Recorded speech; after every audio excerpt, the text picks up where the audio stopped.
Écoute, je vais te dire, si tu vois beaucoup de gens en train de venir vers toi, ce n'est pas parce qu'ils t'aiment. Ils veulent enlever ce que tu as. Malgré qu'ils peuvent parler en mal de toi, malgré qu'ils peuvent parler en bien de toi, sois prudent. De Mali. Poursuis du vent. À combien sert-il à l'homme de tout gagner sur la terre et perdre son âme? Tout ce que tu peux faire pour ton corps un jour. Amen, Peuple de Dieu. Nous venons encore une fois de plus pour partager ces thèmes ensemble avec vous. Nous avons un thème qui est intitulé « Pourquoi Satan t'attaque ?» Pourquoi Satan t'attaque? Avant de commencer, nous allons prier. Éternel Dieu Tout-Puissant, nous recommandons entre tes saintes mains. On va dire ceci, écoute. Parle-nous, Seigneur. Éclaircis-nous, Seigneur, notre Dieu, sur ces sujets. Car nous savons dans le gloire, il y a beaucoup de questions qui se posent au milieu de ton peuple. Père de grâce, il n'y a pas d'éclaircissement. Ton peuple est dans les ténèbres. Comme toi, tu es la lumière du monde, éclaire-nous, Seigneur. Au nom puissant de Jésus, je chasse tout ce qui est diable. Père de grâce, ta parole, et c'est la soirée dans les noms de Jésus. Et toute confusion dans les chefs de ton peuple, que c'est la soirée dans le nom de Jésus.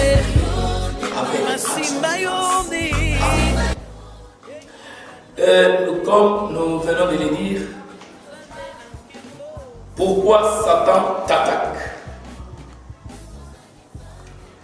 Nous lisons rapidement Matthieu chapitre 10, verset 16. Alors nous allons sauter encore pour voir qu'est-ce que Dieu est en train de nous dire. Matthieu chapitre 10, verset 16. La Bible dit, voici je vous envoie comme des brebis au milieu de loups. Soyez donc prudents comme les serpents et simples comme les colombes. Mettez-vous en garde contre les hommes, car ils vous livreront aux tribunaux et ils vous battront des verges dans leurs synagogues. Et verset 21. Le frère livrera son frère à la mort et le père son enfant. Les enfants se soulèveront contre leurs parents et les feront mourir. Vous serez haïs de tous à cause de mon nom, mais celui qui persévérera jusqu'à la fin sera sauvé. Amen.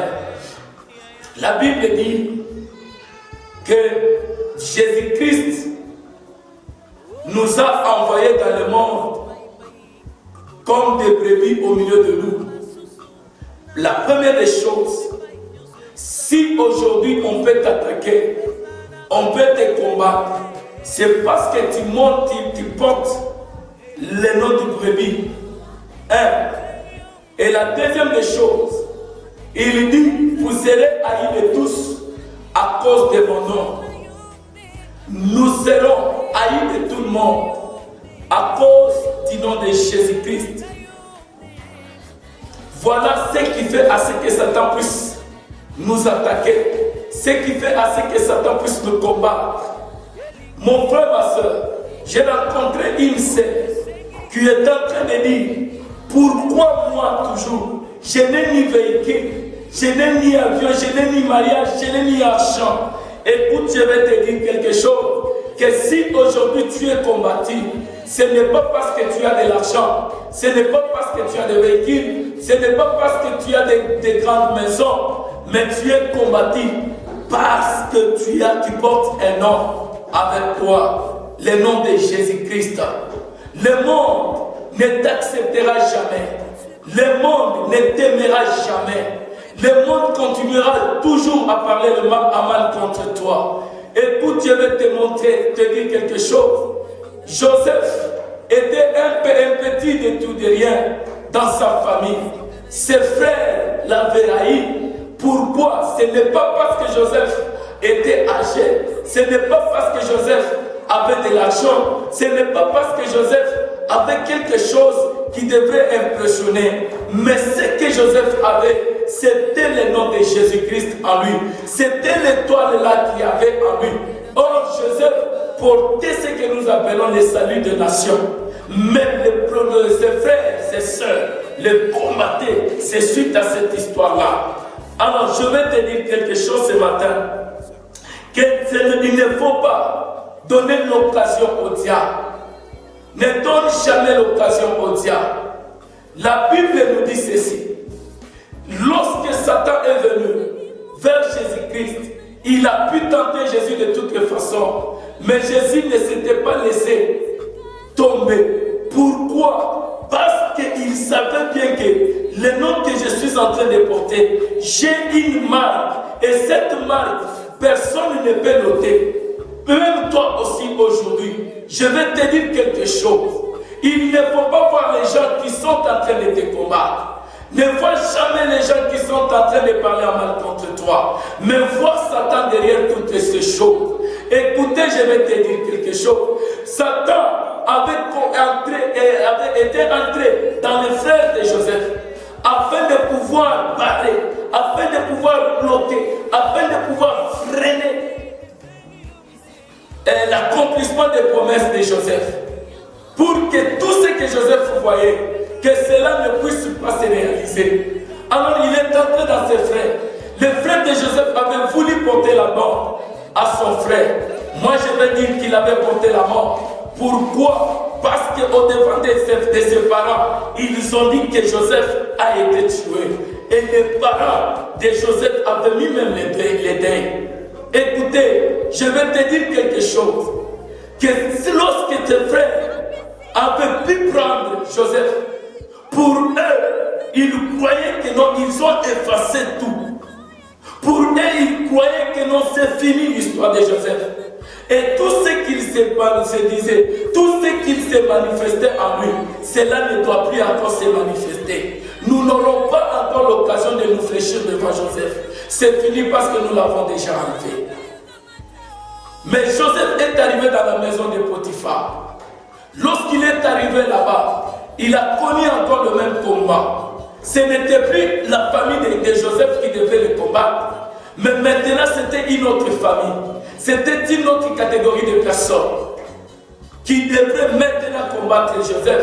Ce n'est pas prendre des pieds, ce n'était pas pour injurer Joseph, mais c'était à l'envier. Il cherchait afin qu'il puisse tomber avec Joseph, la femme de Potiphar.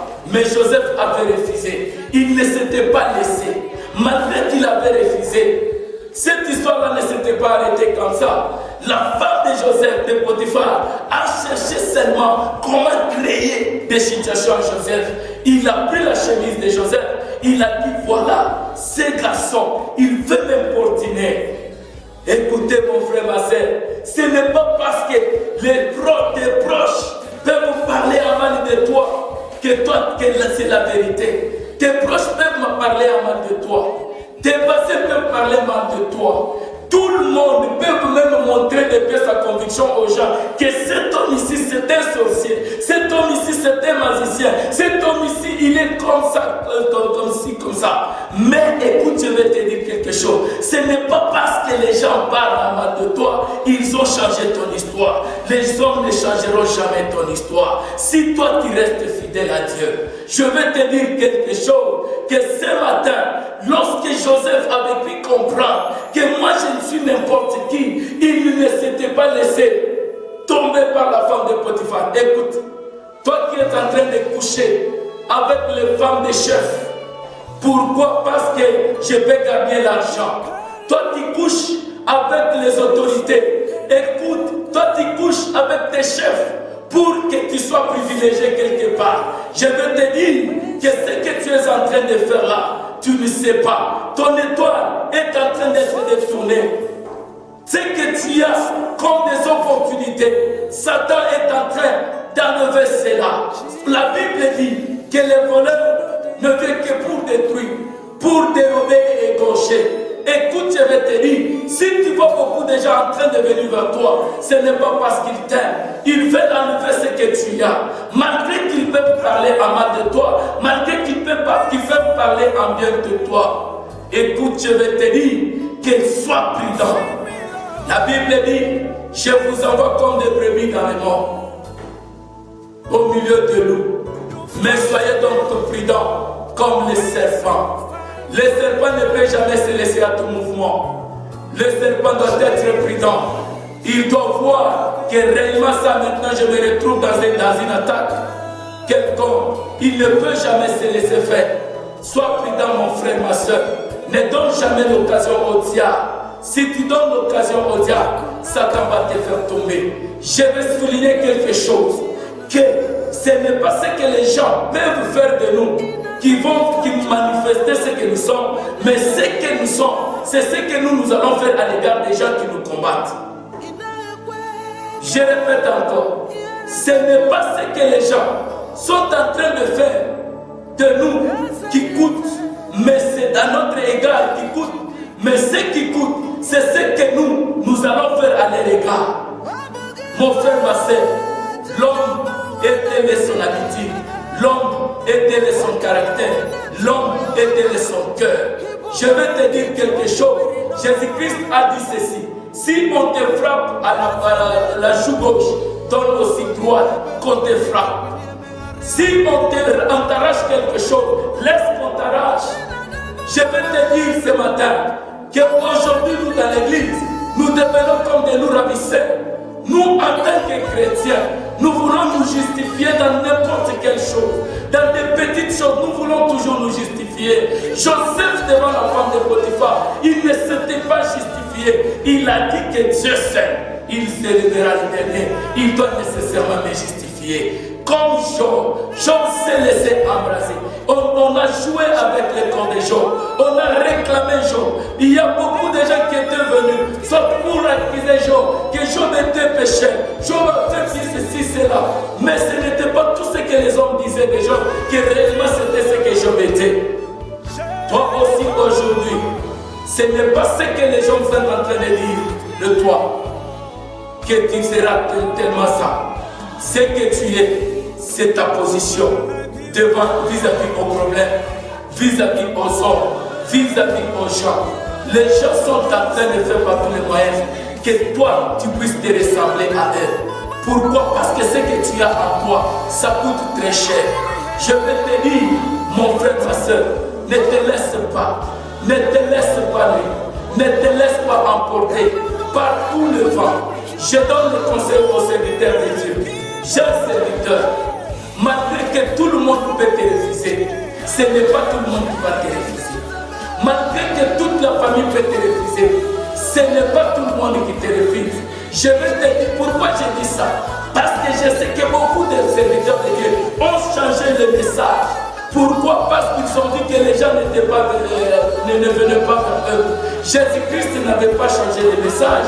Malgré que les gens avaient fui à côté de Christ, Jésus-Christ n'avait pas changé le message. Jésus-Christ n'avait pas changé la prédication. Jésus-Christ continuait toujours à prêcher. Il a posé la question à Pierre. Mais toi, pourquoi tu me suis? Tu n'es pas parti pour quoi? Écoutez mon frère, ma soeur, il y a des gens qui savent ce que tu as et ce que tu es. Beaucoup de gens te connaissent mieux. C'est pourquoi ils sont en train de t'embrouiller. Ils sont en train de te troubler afin que tu puisses abandonner le bon chemin. Afin que tu puisses quitter dans la voie de Dieu. Attache-toi. Satan ne te combat pas parce que tu as de l'argent. Il ne te combat pas parce que tu as des richesses. Il ne te combat pas pour ta beauté, mais il te combat de ce que tu as parce que tu as quelque chose en toi. Ce que tu as, c'est le nom de Jésus-Christ. C'est pourquoi je ferme cette